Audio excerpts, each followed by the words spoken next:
예배 없는 교회 없고 교회 없는 예배 없다. 그러니까 교회인데 예배가 없어. 교회일 수가 없죠. 그런데 예배를 아무 데서나 드려. 절대 그렇지 않습니다. 예배 없는 교회 없고 교회 없는 예배가 없어요. 굉장히 핵심적인 신앙의 한마디라 생각합니다. 여러분, 교회는 예수를 믿고 구원받은 성도들의 모임입니다. 그러니까 여러분이 교회예요. 우리가 있는 곳은 예배당이죠. 교회인 여러분이 예배당에서 예배를 지금 드리고 있는 거예요. 여러분, 이렇게 우리가 구원받은 성도들의 모임이 교회라면 교회의 핵심 행위는 예배입니다. 예배는 행위예요. 하나님께 예배를 드리는 행위죠. 교회의 가장 핵심 행위입니다. 그래서 성도 여러분, 다시 교회로, 다시 예배로, 이게 단순한 캠페인이 아니라 우리가 교회라면 꼭 돌아가야 될 자리입니다. 다시 교회로. 내가 예수님의 은혜로 구원받은 하나님의 자녀 교회라면 꼭 돌아가야 될 자리, 다시 예배로. 성도 여러분, 미안합니다. 다시 교회로, 다시 예배로, 이 말 자체가 우습잖아. 영원히 교회로, 영원히 예배이지 다시 교회로, 다시 예배로라는 자체가 사실은 우스운 말이에요. 하지만 우리는 지난 3년 동안 우습기에는 너무나 두려운 현실을 만난 거예요. 그래서 다시 한번 우리가 돌아갈 자리, 다시 교회로, 우리가 돌아가야 될 분명한 본질의 자리, 다시 예배로 회복해야 되겠다. 자, 그렇다면 예배란 무엇입니까? 예배는 먼저 내 삶의 목적이 하나님이라는 것을 고백하는 행위입니다. 여러분, 예배는 복받으러, 소원 성취하러 빌러 오는 것이 아니에요. 다시 한번요, 예배는 내 삶의 목적이 하나님이십니다. 그걸 고백하는 행위예요. 여러분이 알든지 모르든지 지금 여러분의 영혼이 제대로 예수님을 만났다면 이 예배가 뭐냐? 내 삶의 목적이 하나님이십니다. 목적이 하나님이시기 때문에 여러분이 오늘 시간을 내신 거예요. 여러분의 몸을 낸 겁니다. 그분이 목적이기 때문에 우리가 이렇게 하는 거예요. 성도 여러분, 하나님은 세상과 인간을 창조하셨습니다. 제가 왜 창조 이야기를 드리냐? 사실은 예배라는 말은 창조라는 말이 없으면 나올 수가 없는 말이죠. 여러분, 이런 말입니다. 하나님이 우리를 창조하셨기 때문에 우리는 하나님을 예배해야 될 존재고 하나님은 우리의 예배를 받으시는 분입니다. 여러분, 이 예배라는 단어가 창조에서 시작이 되는 거예요. 하나님이 우리의 창조주가 아니시고 우리 아버지가 아니신데 왜 우리가 그분을 예배합니까? 그렇습니다. 우리 인간은 창조주 하나님을 마땅히 예배해야 합니다. 그런데 여러분, 마땅히 예배해야 되는데 이 마땅함이 변질이 되어버렸어요. 인간의 죄 때문입니다. 마치 더더미가 잘린 곤충처럼. 여러분, 더더미가 잘린 곤충은 동서남북을 분간하지 못합니다. 자기도 모르게 사마귀가 있는 쪽으로 뛰어갑니다. 그게 죽는 쪽인 줄 모르고 말이죠. 여러분, 그게 로마서 1장에 나오는데요. 자, 분명히 하나님을 예배해야 되는데 우리가 죄 때문에 타락을 했어요. 하나님을 예배해야 될 인간이 로마서 1장에 어떻게 돼 있죠? 우상을 만들어 예배합니다. 그럼 번지수가 틀린 거예요. 그게 바로 타락의 결과입니다. 하나님을 예배해야 될 인간이 다른 우상들을 내 아버지로 섬기며 우상을 만들어 예배하는 그런 타락의 자리에 던져지게 된 거죠. 그래서 하나님은 생각합니다. 어떻게 하면 이 녀석들을 제자리로 제대로 된 번지로 옮길 수 있을까? 그래서 예수님을 이 땅에 보내시는 거예요. 예수 믿고 구원받고 거듭나게 만듭니다. 하나님이 누구신지 알 수 있는 영의 눈을 열게 하십니다.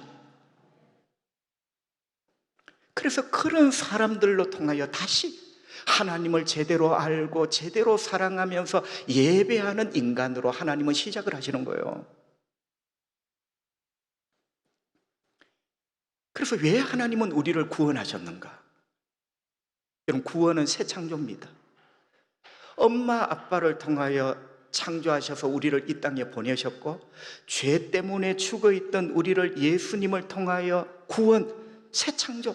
그러니까 하나님은 엄밀하게 우리를 두 번 창조하신 겁니다. 부모님을 통하여 내 몸을 창조하셨고, 예수님을 통하여 구원이라는 새 창조를 하신 거죠. 그럼 다시 한번 질문을 던져볼까요? 하나님은 왜 이렇게 우리를 창조하시고 또 새 창조를 하셨을까요? 그 답이 이사야 43장 21절에 있습니다. 이 백성은 내가 나를 위하여 지었나니. 여러분을 위하여 지은 게 아니에요. 하나님을 위하여 우리를 지으셨답니다. 하나님을 위하여 우리를 구원하셨는데 나를 찬송하게 하려 함이니라. 여러분, 찬송은 예배의 본질이거든. 쉽게 말하면 하나님께서 예배를 받으시려고, 하나님께 예배 드리는 인간을 만드시려고 하나님은 예수님을 통하여 우리를 새롭게 창조하셔서요, 예배하는 인간 만드시려고 하나님은 우리를 예수 통하여 거듭나게 하신 겁니다. 존 메가더 목사는 분명하게 힘주어 말했습니다. 우리는 예배를 드리기 위하여 구원받았습니다. 여러분, 웅장한 말 아닙니까? 우리는 예배를 위하여 구원받았습니다. 하나님을 예배하는 것은 성경의 주제고, 하나님을 예배하는 것은 영원한 내 인생의 주제입니다. 여러분, 성경의 주제는 하나님을 예배함이에요. 내 인생의 주제도 하나님을 예배함이에요. 그것 때문에 하나님은 나를 창조하셨고, 창조로 말미암아 죄 때문에 타락하여 하나님을 못 알아보니 예수를 통하여 새롭게 창조하셔서 예배자를 삼으신 거죠. 그렇다면 예배는 무엇입니까? 예배는 한마디로 말하면 하나님께 존귀와 영광을 돌리는 행위입니다. 여러분, 예배는 시간이 아니에요. 그 예배 시간이 몇 시간이든지 예배는 행위입니다. 하나님께 영광을 돌리는 행위입니다. 그러니까 예배의 목적은 하나님께 영광을 돌리는 것. 우리의 입과 눈빛과 감정과 표정과 모든 것을 다하여 하나님께 영광을 돌리는 거죠. 여러분, 여기서 예배의 목적과 내 인생의 목적이 맞나요? 자, 나의 인생의 목적이 뭐라고 했죠? 하나님께 영광을 돌리는 것. 그래서 하나님이 나를 창조하셨다. 더 나아가 하나님께서 나를 구원이라는 새 창조로 새롭게 만드셨다. 내 인생의 목적 하나님께 영광, 예배의 목적 하나님께 영광, 다 만나는 겁니다. 그래서 내가 예배라는 행위를 통하여 내 인생의 목적을 충실하게 지금 수행을 하고 있는 거죠. 여러분, 여기서 중요한 것 하나가 있습니다. 예배는 내 인생의 목적이고 하나님께 영광을 돌리는 행위라면 모든 것을 걸고 예배를 드려야 됩니다. 여러분, 듣기에 조금 부담이 되시죠? 저도 들어야 됩니다. 모든 것을 걸고 예배를 인도해야 되죠. 모든 것을 걸고 말씀을 전해야 되죠. 왜?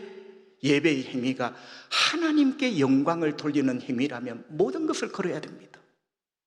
두 번째는요, 예배는 내 삶의 만족이 하나님이라고 고백하는 겁니다. 여러분, 만족하는 인생을 살고 싶잖아요. 진짜 이 속에서 기쁨의 샘이 퐁퐁퐁퐁 솟아오르는 그런 인생을 살고 싶잖아요. 돈이 있다고 기쁜가요? 출세했다고 만족한가요? 그렇지 않습니다. 여러분, 진정한 만족, 진정한 기쁨은 내면이에요. 영혼이에요. 그 진정한 만족은 예수님을 만날 때 이루어지는 겁니다. 요한복음 4장에 보면 사마리아 여인이 등장을 합니다. 여러분 잘 아시죠? 사마리아 여인의 별명은 우물가의 여인입니다. 야곱의 우물이라는 우물에 물을 길러 온 거예요. 그래서 사마리아 여인, 우물가의 여인. 그런데 여러분, 이 여인이 왜 우물에 물을 길러 왔을까요? 자, 이렇게 물으면 참 질문이 싱겁습니다.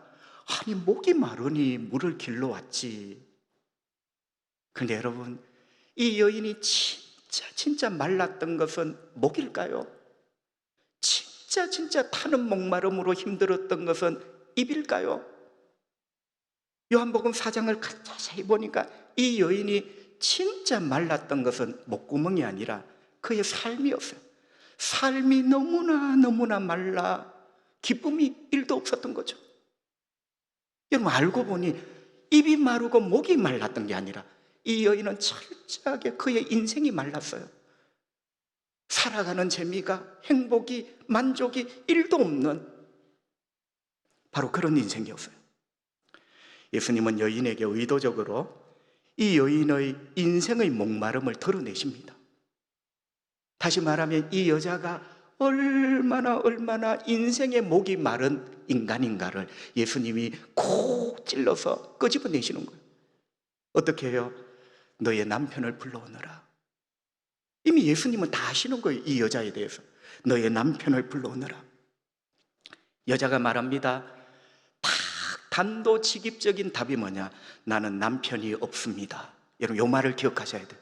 나는 남편이 없습니다. 이 말은요, 조금 이따 설명을 드리겠지만 나는 지금까지 삶의 기쁨이라고는, 만족이라고는 하나도 없습니다. 왜? 2000년 전 유대 땅의 남편은 남자가 아니라 만족이고 기쁨이에요. 그러니까 나는 남편이 없다는 말은 내 삶의 지금까지 기쁨이라고는, 진정한 만족이라고는 1도 없습니다. 이렇게 지금 고백을 하는 거예요. 예수님이 이렇게 말씀하셨어요. 맞다. 네 말이 맞다. 그러면서 예수님이 이 여자가 하지 않는 말을 끄집어내십니다. 너에게 남편이 5이 있었고, 이런 말씀 기억하죠? 5이 있었고라는 말은 과거 완료예요. 있었고, 지금 있는 남자도, 자, 지금 또 하나가 있어요. 지금 있는 남자도, 이거는 남편이라, 맨, 지금 너와 함께 있는 맨, 그 맨도 네 남편이 아니다. 자, 여러분, 있었고는 과거입니다. 지금 있는은 현재입니다. 과거와 지금부터 나는 남편이 없습니다. 과거와 지금부터 세상 어떤 것에도 이 여인은 진정한 기쁨, 참된 만족을 맛본 적이 없어요. 세상의 어떤 것도 지나간 과거와 지금까지 아무리 뒤져봐도 이 여인의 인생에 만족함은 하나도 없었다. 타는 목마름으로 괴로워했던 이런 여인. 자, 여기서 생각할 것이 있습니다. 방금 전에 제가 말씀드렸습니다. 2000년 전 유대 땅 여인에게 남편은 단순한 남자가 아니라 위로와 기쁨이고 만족이다. 그러니까 여러분, 남편이 5 있었고 지금 남자가 하나 있는데 여자가 뭐라 합니까? 여러분, 이 말은 여인이 한 게 아니에요. 예수님이 찍으신 거예요. 그러니까 여인이 한 이 모든 말을 하나로 뭉쳐 나는 남편이 없습니다. 있었는데 없어요. 거짓말을 하는 겁니까? 아니죠. 이 여인의 절규를 들어보세요. 내 인생에 참된 만족이 하나도 없었다는 거예요. 예수님께 뻥을 치는 게 아니라 내 인생에 참된 만족, 남편이라는 참된 위로, 뭐 어떤 그런 이야기예요. 지금까지 주님, 저의 인생에는 참된 기쁨, 참된 만족이라고는 하나도 없었습니다. 그게 남편이 없습니다 라는 말이. 근데 두 번째는요, 비슷한 말이지만, 자, 남편이 5이 있었고 제 손을 보세요. 5이 있었고 지금 있는 그 남자 맨도 남편이 아니다. 합이 6입니다. 여러분, 6은요 항상 완전수 7에서 하나가 모자라요. 그러니까 여러분, 왜 5이고 거기에서 플러스 1일까? 의도적이죠.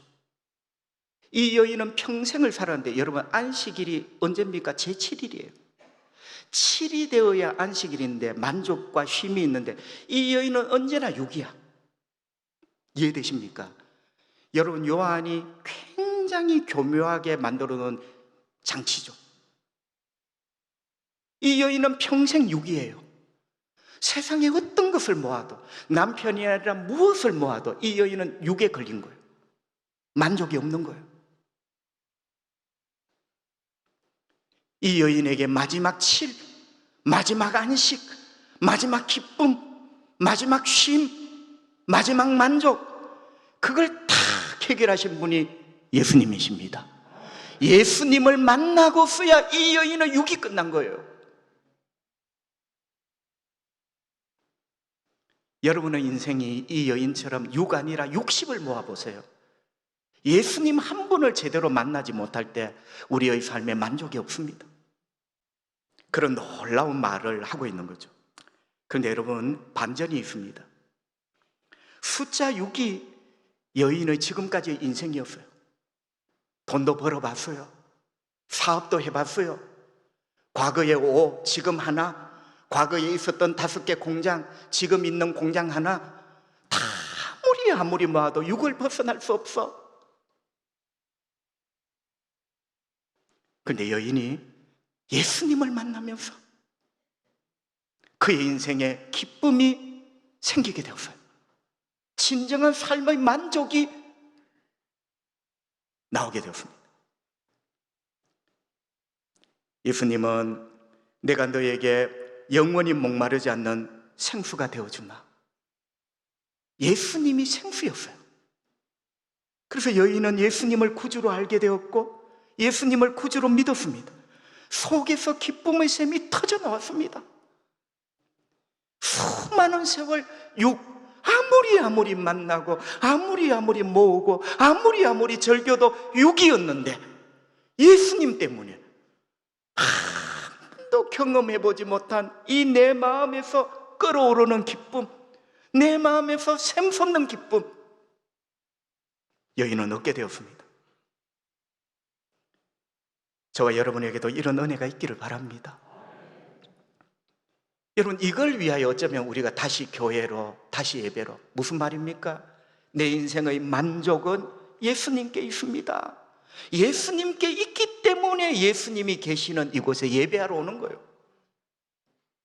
이 세상의 유기, 내 인생의 만족이 아니라 내 인생의 기쁨, 참된 만족은 주님께 있습니다. 이걸 고백하고 믿기에 오늘도 우리가 이 예배에 온 겁니다, 여러분. 그러면서 반전이 뭐죠? 예수님은 이 여자에게 예배를 말씀하셔요. 여러분, 참 반전입니다. 여자가 만족을 얻었잖아요. 큰 기쁨으로 동네에 뛰어갔잖아요. 여러분, 이 사건의 마무리가 예배로 끝이 나요. 요한복음 4장 23절, 아버지께 참되게 예배하는 자들은 영과 진리로 예배할 때가 오나니 곧 이때라. 아버지께서는 자기에게 이렇게 예배하는 자들을 찾으시느니라. 여러분, 이게 그 우물가의 여인과 관계된 마지막 결론입니다. 결론. 여러분, 우물가의 여인의 마지막 결론이 예배예요. 그럼 이 메시지가 뭡니까? 자, 여인은 지금까지 6을 끌어모았습니다.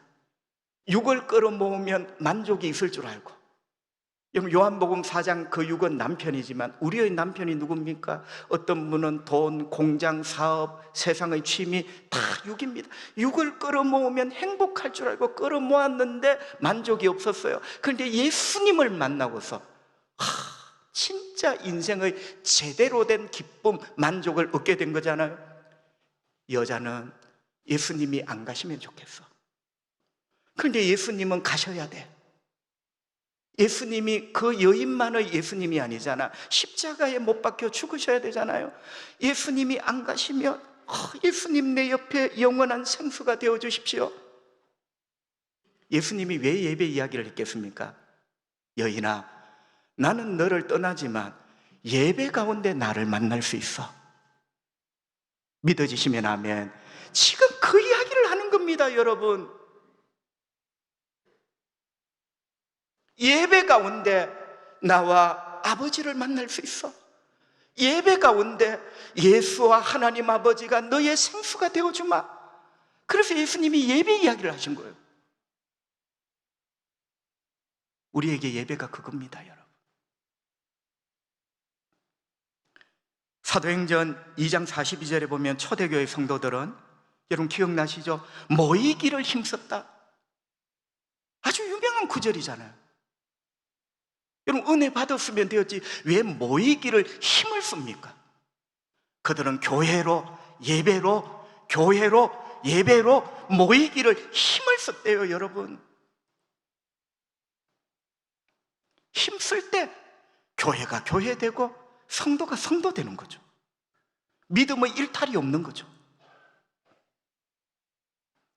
우리가 잘 아는 욥은 참 우리가 배울 만한 믿음의 사람, 예배의 사람입니다. 1장에 보니까 벌써 자녀들을 위해서 하나님께 예배를 드리고 이렇게 했대요. 그런데 욥에게 큰 시련이 닥치잖아요.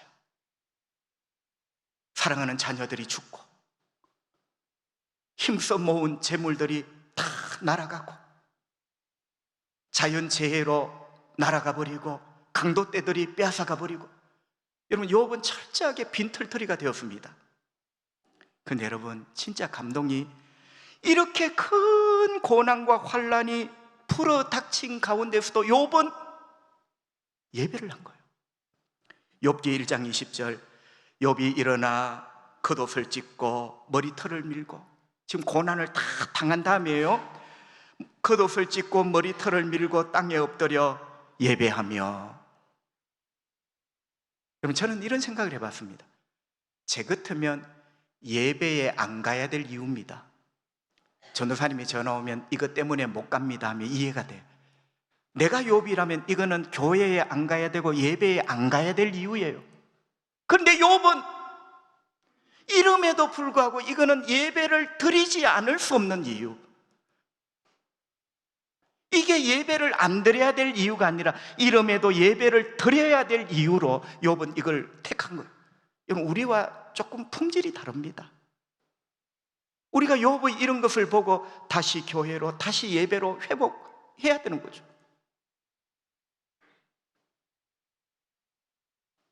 우리는 많은 시간 동안 예배를 안 드려도 되는 이유를 말을 합니다. 이렇기 때문에 오늘 예배를 못 드리는 이유를 이야기를 합니다. 여러분, 성경은요, 예배를 못 드리는 이유는 하나도 없어요. 네가 전쟁에 일어나 잡혀갔느냐, 그때에도 너의 창문을 열고 초량교회를 향하여 엎드려라, 그게 예배예요. 성경은 단 한 번도 예배를 안 드려도 될 이유가 하나도 없어요. 욥 보세요.